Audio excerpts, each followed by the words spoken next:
continuing, avoid the embers in the end. I'll read you that again in a moment, but first I want to talk about the subject of sex, birth, and death, which is so important in human life. A lot of people believe that Tantra is all about sex, about licentiousness, and actually Tantra is a very refined path to spiritual awakening, and it's making use of every aspect of the human being. So each different aspect of the human being can be used as a door into expanded consciousness. Sexuality is a really vital subject. There's a saying in Tantra that the lotus of consciousness grows out of the mud of our sex, our animality, and that's also has to do with survival, the instinctual needs. So all of that forms the rich mud out of which the lotus of consciousness grows. And all we need to do is to bring a loving awareness to the facticity of sex. And from there, we can start experiencing the expansion of all that we are. If we deny this vital energy and we cut it off, we are literally cutting ourselves off from our roots. We're cutting ourselves off from any potential to experience bliss and ecstasy in life. When sexuality happens, there is the potential for new life. In that sense, sexuality is actually directly connected with the creation principle, the principle of godliness in action, in its creation, in the process of creation.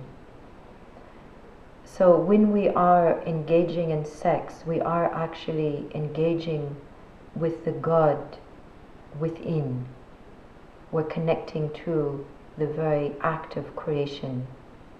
And out of sex, there is the potential for new life, the miracle of new life. In a sense, the man and woman who are having sex, who are creating a new life, are becoming a god and goddess of the creation. And everyone knows that the creation of life, it defies, in a sense, all scientific explanation. There are elements which always remain very, very mysterious because they're connected to something that's far beyond what the human mind can comprehend. When we go deeply into sex with awareness, we are really very powerfully connecting into God.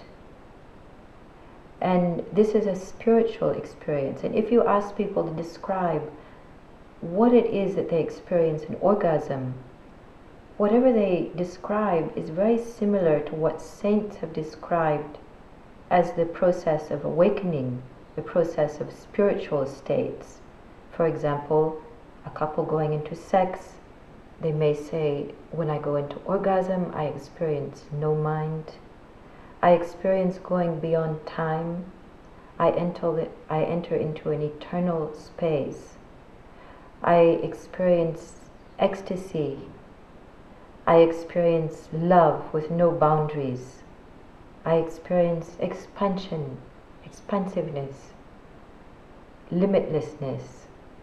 I experience intensity and totality, and so on and so forth. All of these descriptions, if you isolate them and you imagine, okay, I'm making all of these statements, but I'm not mentioning sex with it, and you just hear those statements, you would say, oh, but these are very spiritual states. In that sense, sex is an excellent door into very deep and profound meditation.